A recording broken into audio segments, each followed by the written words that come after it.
Escuchas Conversaciones sin Pauta.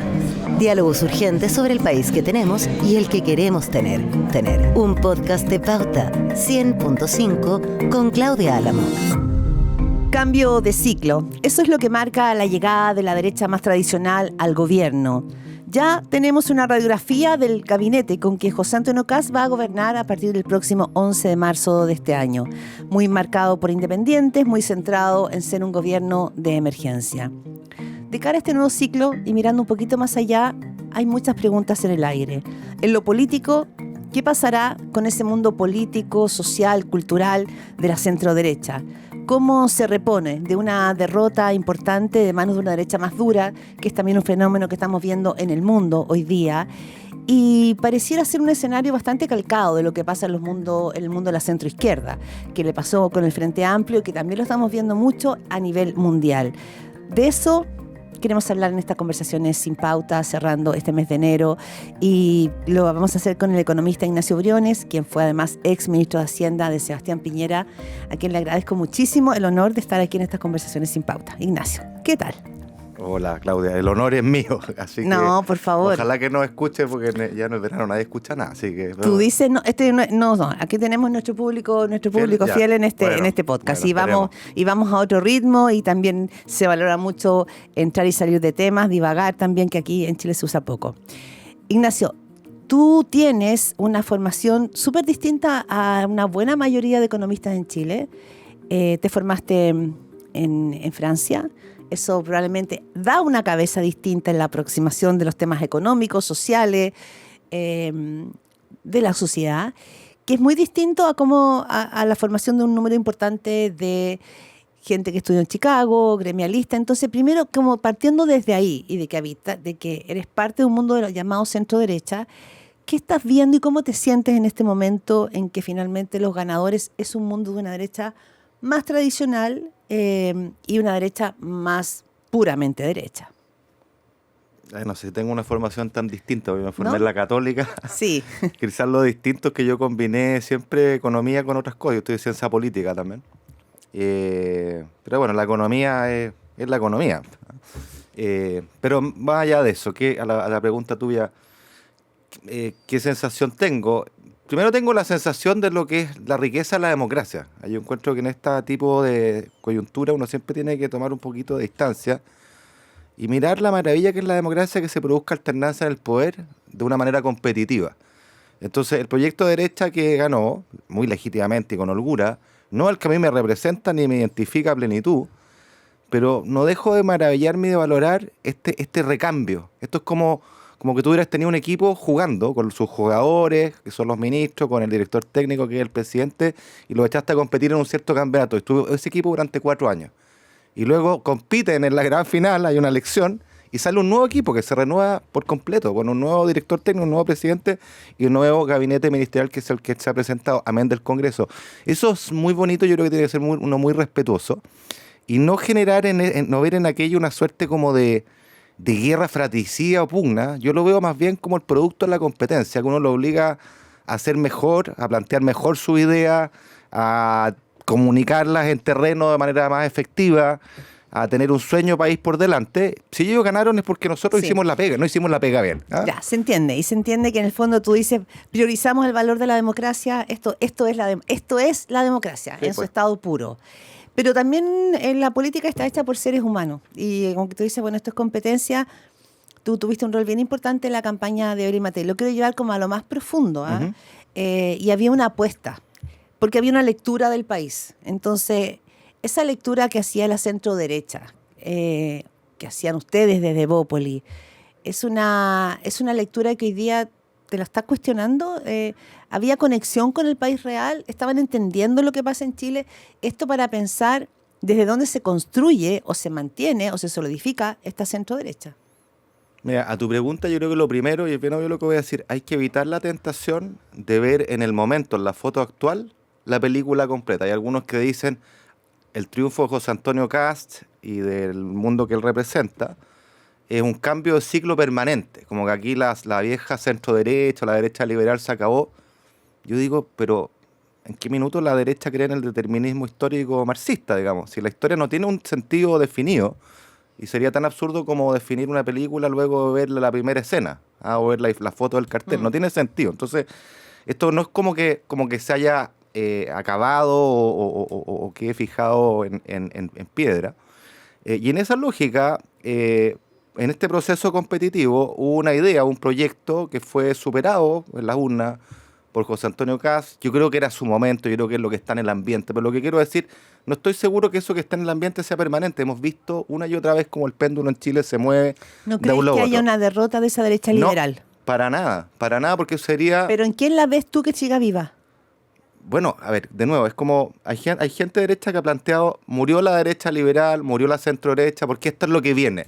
Y yo digo, entonces ellos tienen la bola de cristal del determinismo histórico, que es lo más propio, o sea, es la esencia del marxismo, ¿no?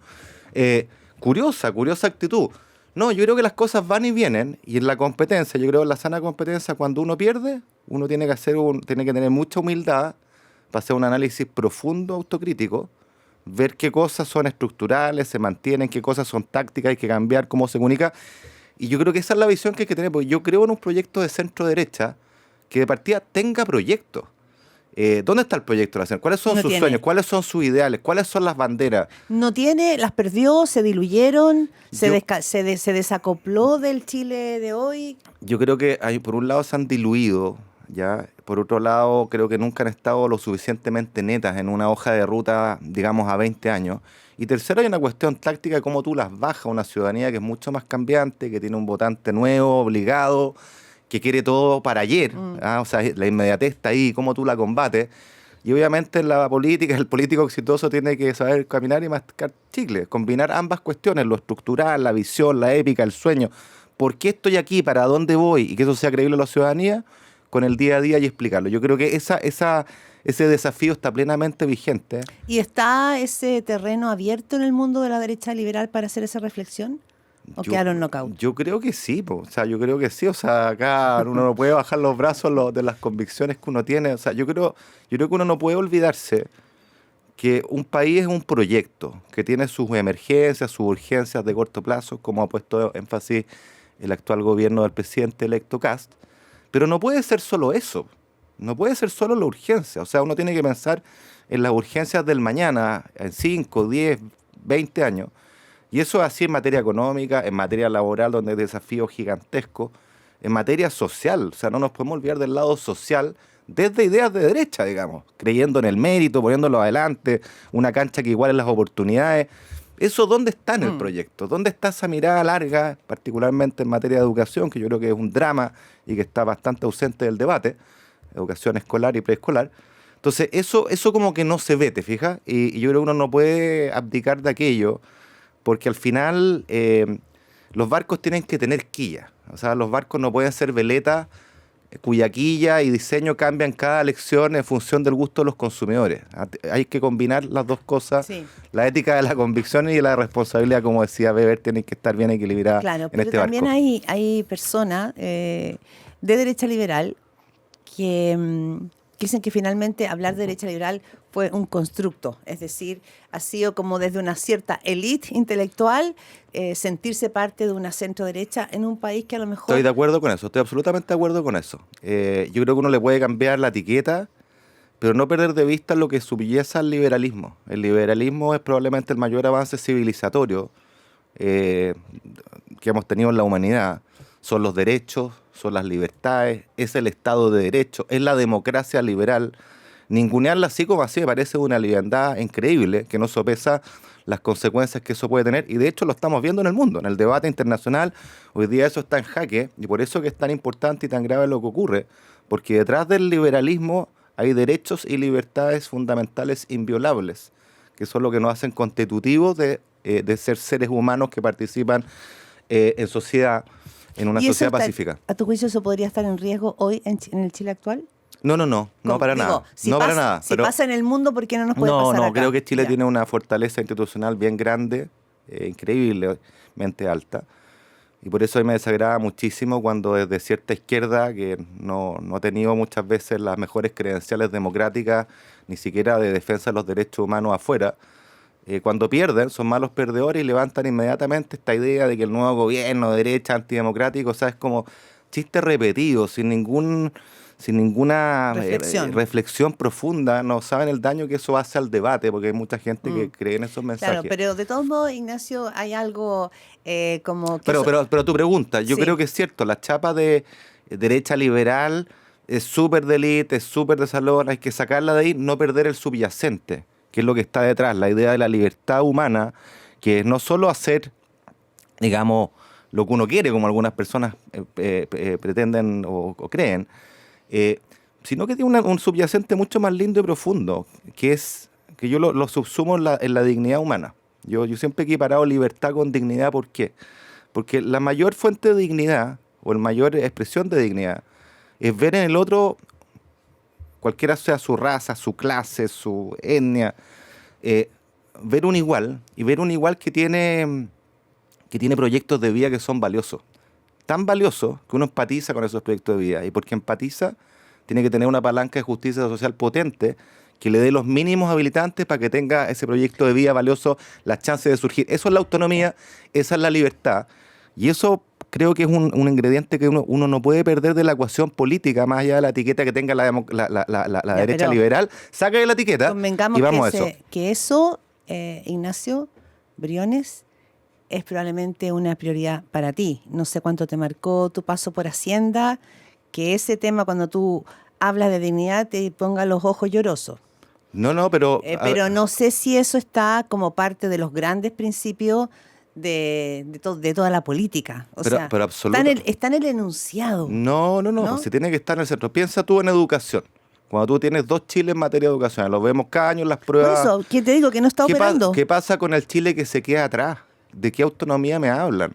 O sea, cuando tú engañaste a un alumno y a su familia, haciéndole pensar que porque tenías nota 7, que le regalaste la nota, iba a sacar un gran puntaje en la PAE y luego saca 500 puntos, eso es una estafa, y es una crueldad, y eso no puede ser. Eso es una desigualdad de oportunidades que desperdicia talento, desperdicia libertad y desperdicia autonomía. Y yo creo que un proyecto político tiene que poner el eje en aquello. Oportunidades, méritos, lo que uno reivindica desde la derecha, y no se puede perder de vista. Y eso así en lo social, es así en lo económico. Igualdad de oportunidades para competir en la cancha económica, eso es progreso, eso es innovación. Ahí tú tienes, creo yo, un relato anclado en la libertad que va de la mano del progreso material, pero también del progreso social.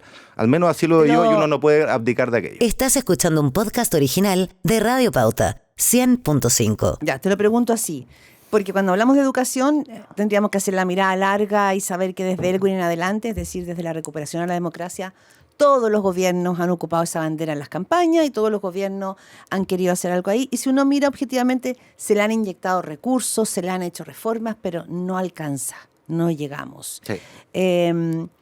Tú fuiste ministro de Hacienda en el segundo gobierno del presidente Sebastián Piñera, en los momentos más duros que ha atravesado un gobierno, que fue estallido social también. Y pandemia.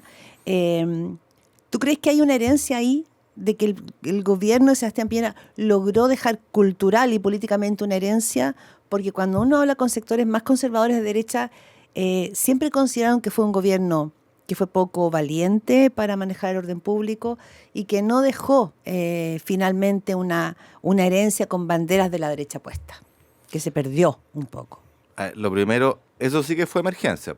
Totalmente. O sea, emergencia permanente, un incendio permanente, y por lo tanto pedirle a un real gobierno de emergencia que deje un legado de largo plazo, al menos los años que a mí me tocó participar, que fue pura emergencia, es como pedirle pera al olmo, no aplica. ¿No es así? Segundo, esa crítica de que no tuvo los pantalones, yo ¿hasta cuándo? Aquí le invito a leer el libro de Pablo Ortúzar, el último propósito de la dignidad, donde muestra con hechos, descarta con hechos, desmiente con hechos esa tesis francamente pusilánime de que el presidente Piñera no quiso obligar la fuerza pública. El ministro Blumel, muy cercano a mí, la aplicó, se veían completamente desbordados, superados. Lo que el presidente Piñera no hizo, yo encuentro que la historia se lo agradecerá siempre, es haber sacado a los militares y haber terminado en un baño de sangre. Habrá que recordar que el propio José Antonio Caz, en una entrevista durante la campaña, dijo que él tampoco los habría sacado, los hubiera sacado, ¿no? Entonces, creo que esa fue una decisión súper valiente del presidente, apostó siempre por la vía institucional, y eso es lo que nos tiene hoy día en un pie.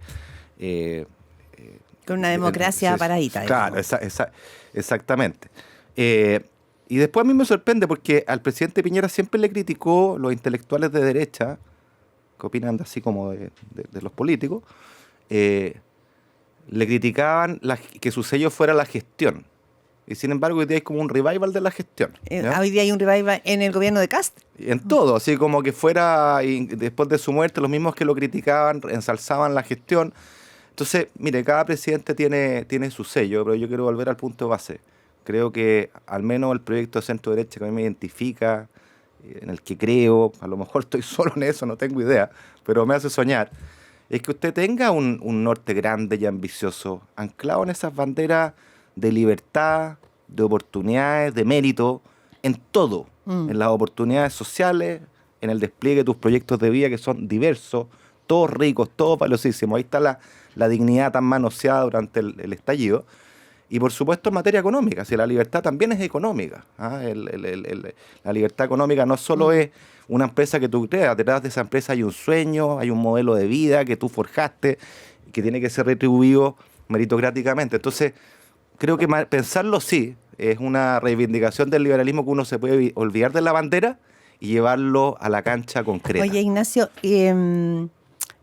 ¿Chile Cruz atraviesa un momento de emergencia económica? ¿Perdón, quién? ¿Chile atraviesa un momento de emergencia económica como para explicar que tengamos un gobierno de emergencia en lo económico también? ¿Estamos en una situación así de abismal? No, yo siempre he dicho, y lo voy a volver a repetir, yo me niego a esa chapa de que todo es una emergencia. Por cierto que tenemos emergencia en algunos planos, evidentemente, en materia de seguridad creo que es bien obvio. Pero si tú vas en materia económica, ¿qué tenemos? Tenemos un Chile creciendo a 2,5%, que es absolutamente mediocre. Pero es la mediocridad que arrastramos hace 10 años. Pero no es catastrófico, es mediocre. Es mediocre. O sea, una emergencia es cuando tienes la recesión del año 80, una crisis que te vas para abajo en la rodada. Por suerte estamos lejos de estar ahí. Tenemos un riesgo país que está a niveles mínimos históricos, quiere decir que el mercado internacional nos ve bien, como siempre nos ha visto, de alguna forma. Pero en materia de crecimiento, indudablemente que es mediocre. Chile no se merece esa mediocridad. Esa mediocridad tiene consecuencias sociales, frustra expectativas. Yo soy un convencido que parte del malestar del estallido tiene que ver con eso, porque las personas forjan expectativas mirando lo que tenían antes, el viento cola, y eso se apagó, el viento cola. Tenemos una economía creciendo el 2.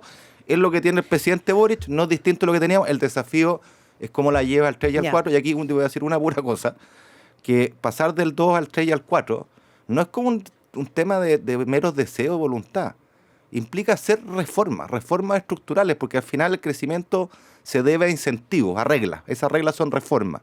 Si tú no cambias los incentivos a invertir, a emprender e innovar, no cabe esperar resultados distintos. Y por eso a tu pregunta respecto al presidente Piñera y su legado, o la emergencia y las reformas, yo esperaría que en el gobierno del presidente electo Kast haya el carácter, para ocupar una palabra de él, de hacer reformas peludas, pues, de hacer reformas que necesitamos. Dame dos reformas que para reforma al empleo público. Perfecto. O sea, es un dato. Ya. Es un dato que no va más. Tenemos que tener un servicio. Pero eso requiere tener digamos, el cinturón muy apretado para enfrentarte con gremio, ¿no es cierto? O sea, con presiones. Por supuesto, por eso que nunca ningún gobierno ha querido meterse ahí, porque sabe que se compra un problema. Pero es el momento de comprarse problemas. Si esto no da para más, y pensemos siempre en el ciudadano. Ya. Y tú, espérame. Y esa es una, ¿no? Y te podría decir... Ya, pero mi duda es, todo depende al final, como en la vida, ¿no? Como un doctor, del diagnóstico. Si tú tienes un buen diagnóstico, vas a saber qué medicamento te tengo que recetar. Por supuesto. Si tú me dices, yo no creo que hoy día tengamos una situación de emergencia, creo que no es nada catastrófico, tenemos mediocridad. Si tú dirías que el nuevo ministro de Hacienda está llegando con un mal diagnóstico. No. A ver, que yo quiero ser preciso. Es una pregunta, no es una deducción. Yo no creo que... Hay emergencias en áreas específicas, en seguridad que duda cabe, lo vuelvo a reiterar. En materia económica lo que tenemos es una mediocridad estructural. Y mi punto es que para salir de esa mediocridad estructural, ponle la chapa que tú quieras, emergencia, tú tienes que hacer reformas. O sea, la única forma de que tú crezcas más de manera sostenida en el tiempo, y no por un año porque subió el cobre, sostenida, es que tú hagas reformas que hemos postergado. Y esas reformas son difíciles, requieren mucho carácter, requieren mucha capacidad de diálogo, requieren una mirada a largo plazo. Y yo espero que el gobierno esté en esa, y habrá que apoyarlo con todo, porque aquí nadie sobra, para que ese sea el camino, independiente de qué gobierno lo haga, si es de derecha o de izquierda, lo que queremos es avanzar. Pero necesitamos reformas estructurales, Sí. Claudia. Ahora me llama la atención porque Ignacio Briones, desde la campaña con Evelyn Matei hasta ahora, ha tenido fricciones importantes, cuestionamientos no profundos, sino que duros, durísimos, frente a la figura de Jorge Quiroz, actual ministro de Hacienda. Fue una rivalidad técnica, ha sido además diferencias políticas profundas. Entonces me llama la atención ahora que además fuiste a entregar junto con otros personeros de Horizontal medidas, digamos, por el tema de la permisología, como que estás disponible para cooperar con un gobierno del que marcaste tanta distancia y que fuiste tan crítico. O sea, yo esas críticas las mantengo. Siempre fueron, las críticas que yo hago son en el plano de los argumentos, con argumentos, nunca las personas. Nunca las personas. Y indudablemente la agenda económica del gobierno del presidente electo y su ministro de Hacienda, su futuro ministro de Hacienda, Jorge Quiroz, tenemos coincidencia. O sea, el tema de destrabar los permisos estaba en el programa de ellos, de nosotros, y eso es lo que les fuimos a entregar. Un trabajo de 10 meses que hicimos junto a Pivote con control de cambio, interviniendo en los textos legales, uno por uno. Sí, o sea, no es el diagnóstico. Sacamos el diagnóstico y pongamos la pelota al piso con lápiz y goma de borrar. Tenemos coincidencia en la consolidación fiscal, lo que hace que tenemos discrepancia en el orden de magnitud. Los famosos 6.000 millones. Tú hablabas de esos 6.000 millones en 18 meses como algo que era un sueño. Yo sigo pensando que eso es imposible. Que es muy difícil, porque acá el test ha sido Claudia. Chile hoy día está gastando más o menos 24 puntos del producto, es el gasto público. Y los ingresos estructurales que tenemos son del orden del 22 puntos del producto. Ya, más o menos. Esa es la brecha como de 2 puntos, un poquito más. La meta de ello es en 18 meses que el gasto público estructural, para siempre, baje de 24 del PIB 1,7 puntos, o sea, llevarlo a 22,3. Yo lo dejo anotado acá, para que en 18 meses más veamos si eso ocurrió. Yo creo que es muy difícil que ocurra. Porque mi impresión es que el problema que tenemos un gasto comprometido que se nos fue de las manos, francamente, y hay que apretarlo por donde se pueda. Y tenemos ingresos que se han caído y hay que descubrir por qué y hay que buscar esos ingresos. Ignacio, ¿ya? ¿vienen tiempos duros a nivel económico para el país? No, yo creo que vienen tiempos mejores. No, yo sé que las cifras, no me refiero a la macro, que hay un buen precio del cobre, todo eso lo sé. Me refiero a si hablamos de un gobierno de emergencia, vamos a tener que apretar el cinturón, vendrá, digamos, un ajuste importante, puede haber, ¿no es cierto?, recortes de gasto fiscal en áreas delicadas de derechos sociales. ¿Tú crees que podemos entrar en ese umbral o...? No lo sé, o sea, francamente hay que ver cómo aplican el recorte. Yo vuelvo a insistir, una cosa son las campañas, donde uno puede tener muchas diferencias técnicas, siempre en el argumento, nunca en la persona. De hecho, la reunión que tuvimos con Jorge Quiroz fue muy, muy grata y agradeció mucho el trabajo que le entregamos. Y a tu pregunta de pese a todo, ¿usted va a colaborar? Yo he colaborado y siempre me han sacado la mugre en todos los gobiernos, porque a mí me interesa que le vaya bien a Chile nomás. El gobierno del presidente Boric estuvo en 3 comisiones. Reactivación educativa, la comisión Marfan, para el crecimiento y la productividad, y en la comisión de aranceles cuando el presidente Trump puso los aranceles. Oye, siempre están los alegores que te dicen ni vendido, que estáis buscando una pega, que cuánto te pagan. Todo esto honoren. Y aquí mi actitud va a ser siempre la misma. Un gobierno que a mí no me siento identificado a plenitud, sí con ciertas cosas, pero no con el gobierno. Obviamente que estaré siempre disponible para ayudar desde afuera, porque a uno le interesa que las cosas avancen y que el país le vaya bien, ¿no? Porque eso no cambia nada, al contrario. Ignacio, en lo cultural, ¿tú has logrado entender estos traspasos que hace Chile de un gobierno que después de Piñera eligió, digamos, a la izquierda más nueva y más radical, que fue el Frente Amplio, el Partido Comunista, y que ahora este mismo país gire 4 años después y elija a la versión de la derecha más dura? ¿Tú has logrado pensar en ese tránsito que hemos vivido? Bueno, primero es un fenómeno bastante mundial. Sí. El péndulo pivotea más en poco tiempo. Hay menos anclajes estructurales entre medio. Hay una demanda mucho más amplia por inmediatez. La gente quiere la solución aquí y ahora. Nos falta pedagogía también para explicar cómo es el proceso democrático. Que el proceso democrático es una tecnología de toma de decisiones colectivas, que son siempre lentas y complejas. No es llegar a apretar un botón. A mí me sorprende, incluso entre gente informada, que cree que las cosas no pasan simplemente por falta de buena voluntad de apretar el botón. De hecho, eso es lo que creía el Frente Amplio cuando llegó al poder. Como que todo lo que... Era un tema de voluntad. Creo que todo lo que no se había hecho era por mala voluntad, hasta que les tocó tocar la guitarra. ¿Ah? Entonces, sí, el péndulo yo creo que se va a seguir moviendo de lado a lado. A mí me preocupa muchísimo. Pero para ti esto da cuenta de una sociedad que quiere probar, que es como una degustación. Sí, es como una degustación, y por eso yo siento dos cosas. Uno tiene el deber de ofrecerle un anclaje con una épica que diga para allá vamos, y por eso vamos para allá. Y este es un trabajo duro, conjunto, que a fuego lento, que va a tener sus éxitos tempranos, pero acompáñame en este proceso. Volvamos a meterle, o sea, piensa tú en educación. Lo que uno puede hacer es el drama educacional. Yo creo que es el gran debe, el gran pendiente que tenemos en Chile. Lo que se haga hoy día, si se hace bien, va a tener fruto en 20 años. Tú tienes que explicar ese proceso y decirle acompáñenme. Ya, pero tú estás hablando de algo que tiene como un componente de profundidad y de complejidad, que no sé si son las palabras de moda en estos momentos. Pero es que nunca uno no puede renunciar a eso. No puede renunciar a eso, porque renunciar a eso es renunciar a creer que las personas son adultas y que tienen agencia. Si uno cree que las personas son niños, son como autómatas, bueno, cerremos por fuera. Eso es indigno, pensar que las personas, los ciudadanos son así. Yo prefiero pensar que los ciudadanos son autónomos, saben pensar, son más inteligentes que los políticos tantas veces, y que pueden entender si uno ofrece una ruta épica. ¿Quién tiene la legitimidad hoy día para hacerlo? O sea, no sé, pues los líderes emergen, y por eso los buenos políticos de tanto en tanto emergen y son capaces de llevar adelante. Pero yo estoy convencido que Chile tiene una oportunidad gloriosa. Por eso que a mí nunca me ha gustado esto de que se cae a pedazos, porque termina siendo profecía autocumplida. Prefiero mirar mucho más el vaso medio lleno, destacar lo bueno que tiene Chile, que es increíble las oportunidades que tiene, y tratar de situarlo en un proyecto épico, en lo económico y en lo social. Yo creo que, si tú me preguntas a mí modestamente cuál es el anclaje, cuál es el proyecto que debiera dibujar la centro derecha para convocar, y después los expertos verán cómo se baja a terreno bien, es ese. O sea, un volver a creer en grande. Si Chile tiene el deber de pensar en grande de nuevo.